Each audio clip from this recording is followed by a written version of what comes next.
Saudara sekalian, pagi ini saya akan menyampaikan satu renungan firman Tuhan dengan topik Tuhan itu baik. Saya merasa bahwa topik ini, saudara sekalian, penting sekali untuk selalu ada pada kita, di dalam benak kita, di dalam hati kita, di dalam pikiran kita. Kita selalu camkan bahwa Tuhan itu baik.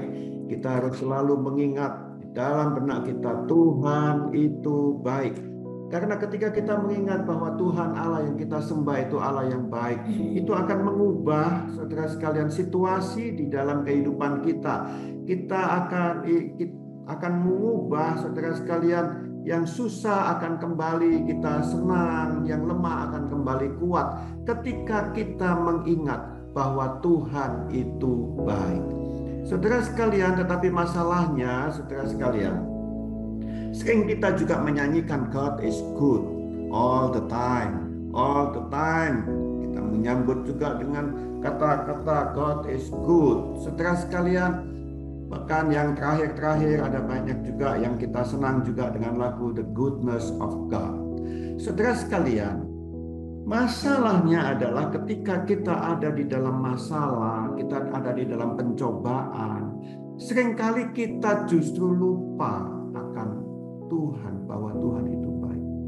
Masalahnya juga, saudara sekalian, bukan hanya karena kita ada di dalam masalah yang berat, terus kita itu mempertanyakan apakah Tuhan itu Tuhan yang baik. Tetapi ada juga ketika kita mendapatkan berkat yang berlimpah-limpah, kita justru lupa akan kebaikan Tuhan.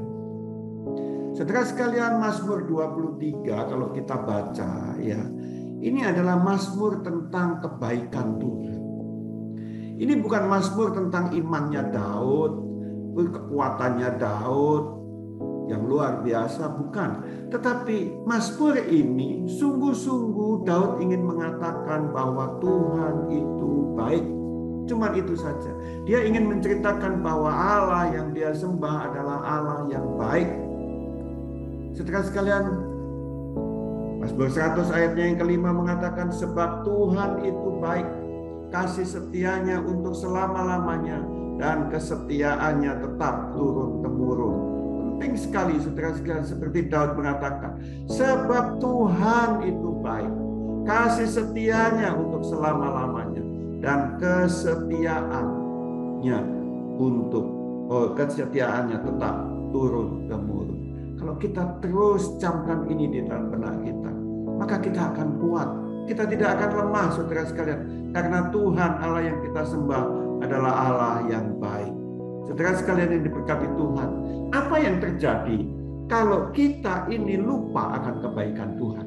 Ada banyak hal-hal negatif terjadi karena kita lupa akan kebaikan Tuhan. Yang pertama, kalau kita lupa akan kebaikan Tuhan di dalam melalui hidup kita yang telah bekerja di dalam kehidupan kita, maka kita akan menuntut pujian atas apa yang sebenarnya Tuhan sudah kerjakan di dalam kehidupan kita.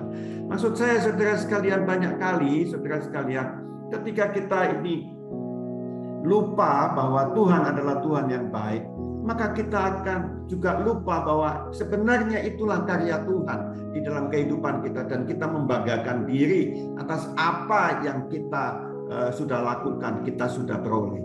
Seolah-olah seperti kitalah yang berupaya, seperti kitalah yang hebat, dan kita melupakan Tuhan. Tidak ada ucapan terima kasih, tidak ada kredit lah untuk Tuhan. Contoh, saudara sekalian, di dalam Injil Lukas pasalnya yang ke-12, Tuhan Yesus memberikan perumpamaan tentang orang kaya yang bodoh. Dia berlimpah-limpah hartanya, sangat kaya, saudara sekalian. Dan dia membanggakan kekayaannya itu. Apalagi yang aku harus perbuat? Aku akan membuat lagi lumbung-lumbung yang lebih besar lagi untuk menyimpan kekayaanku ini. Saudara sekalian, dan dia mengatakan, dan setelah itu aku akan beristirahat, aku akan ngomong sama jiwaku, jiwaku tenanglah, jiwaku beristirahatlah, jiwaku kau sudah gak kekurangan apa-apa, bersenang-senanglah. Saudara sekalian, dia lupa, dia gak ada satupun dia ingat bahwa kekayaan yang dia peroleh itu hasilnya adalah karena Tuhan yang memberkati. Nah, banyak kali kita juga seperti orang kaya yang bodoh ini. Ketika kita sudah mendapatkan kekuatan, kita sudah mendapatkan berkat, usaha kita diberkati oleh Tuhan, kita merasa seolah-olah itu adalah karya kita. Seolah-olah itu adalah kekuatan kita sendiri. Seolah-olah itu adalah karena kepandaian kita sendiri. Dan Tuhan dilupakan. Saudaraku, kita tidak lagi menghargai Tuhan. Saya ingin katakan, ini satu dosa yang besar. Dosa apa? Bukan dosa berzina, tapi dosa yang besar itu adalah dosa yang tidak tahu berterima kasih. Kalau saudara mengingat, saudara kenapa Lucifer diusir oleh Tuhan dari surga? Karena Lucifer adalah dia tidak pernah berterima kasih. Dia merasa hebat sendiri. Dia mengagungkan dirinya sendiri. Dan Tuhan tidak mau itu. Dosa besar. Karena dosa adalah dosa tidak tahu berterima kasih. Tapi saudara sekalian, juga ada di dalam Kisah Rasul 12 ayatnya yang ke-23. Ini sesuatu yang apa ya saudara sekalian, ketika Raja Herodes, saudara sekalian, dia merasa bahwa dia kuat, dia duduk di atas tahtanya, ya, dan dia mulai berpidato kepada rakyatnya. Saya yakin bahwa pidatonya adalah pidato yang luar biasa, pidato yang mengagung-agungkan dirinya sendiri. Sampai saudara sekalian, rakyatnya menyambut pidato itu dengan ngomong, ini suara Tuhan, ini Allah sendiri yang berbicara. Saudara sekalian, ya, itu Herodes pidato, itu orang ngomong seperti itu. Dan Kisah Rasul 12 ayat yang ke-23 mengatakan, dan seketika itu juga Herodes ditampar oleh malaikat Tuhan karena Herodes tidak memberi hormat kepada Allah. Ia mati dimakan cacing-cacing. Saudara sekalian, jadi begitu besar dosa kalau kita tidak tahu berterima kasih. Hari ini saya ingin mengajak kita semua, ayo kita renungkan apa yang Tuhan sudah lakukan di dalam kehidupan kita dan mengucap syukurlah. Saudaraku, minggu yang lalu saya ngobrol sama teman saya, partner saya di kantor, ya sama-sama usia seusia saya, dan kami mulai merenungkan kok bisa kita ini bisa berpartneran, ya saudara sekalian. Saya itu sama dia adalah teman sekolah, sama-sama kuliah di tempat yang sama di Parahyangan, sama-sama, ya saudara sekalian. Tetapi waktu saya kuliah di Parahyangan, saya bukan seorang teman yang dekat begitu, ya, bukan teman yang dekat. Tetapi ya karena Tuhan saja bisa mempertemukan kami berempat, saudara sekalian, semuanya dari Parahyangan, dan kami berempat terus mulai Tuhan satu persatu dipertemukan dan mulai bekerja sama sekarang ini. Dan kalau mengingat akan hal itu, saudara sekalian, saya bisa mengucap syukur, ya. Oh, ini semua karya Tuhan saja. Kalau saya nggak ketemu sama dia, mungkin juga saya nggak jadi seperti sekarang ini. Mungkin juga ada banyak hal yang mungkin ini, mungkin itu. Kalau saya nggak bertemu dia, saudara sekalian, semuanya karena Tuhan yang mengatur. Ayo saudara sekalian, hari ini saya ingin mendorong saudara, renungkan dirimu, ya. Di usia-usia kita mungkin kita merenungkan begitu banyak kebaikan Tuhan yang kita telah peroleh di dalam kehidupan kita. Dan kalau kita merenungkan hal itu, maka kita akan menjadi kuat. Saudara sekalian, yang kedua, kalau kita melupakan kebaikan Tuhan, bukan saja kita ini menjadi orang yang tidak tahu berterima kasih, kita minta pujian atas apa yang kita kerjakan, tetapi kita juga berhenti minta tolong kepada Tuhan. Ketika ada masalah, kita tidak lagi minta tolong kepada Tuhan, karena kita lupa bahwa Tuhan yang kita sembah adalah Tuhan yang baik. Kita mulai mengandalkan diri kita sendiri. Kita tidak lagi mencari Tuhan, tetapi mengandalkan kekuatan. Padahal Matius pasal 7 ayatnya yang ke-7 mengatakan, saudara sekalian, mintalah maka akan diberikan kepadamu.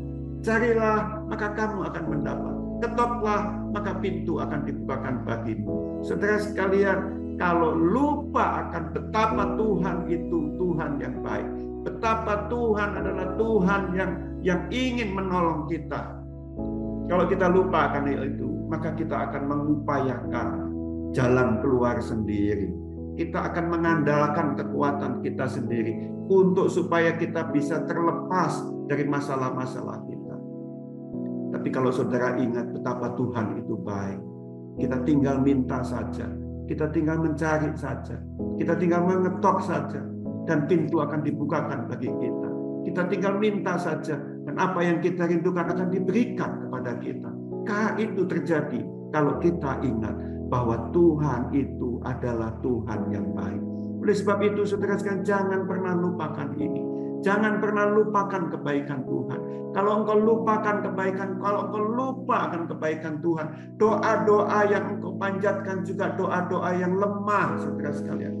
Doa-doa yang tidak bergairah, tidak ada kekuatannya, saudara sekalian.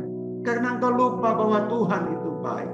Tetapi kalau engkau ingat bahwa Tuhan yang kau sembah adalah Tuhan yang baik, maka doa-doamu adalah doa yang bergairah, doa yang bersemangat, doa yang menggebu-gebu, doa yang berteriak sungguh-sungguh. Karena kita percaya Allah yang kita sembah adalah Allah yang baik, yang siap untuk menolong kita. Saudara sekalian, Mazmur 50 ayatnya 15 mengatakan, berserulah kepadaku pada waktu kesesakan.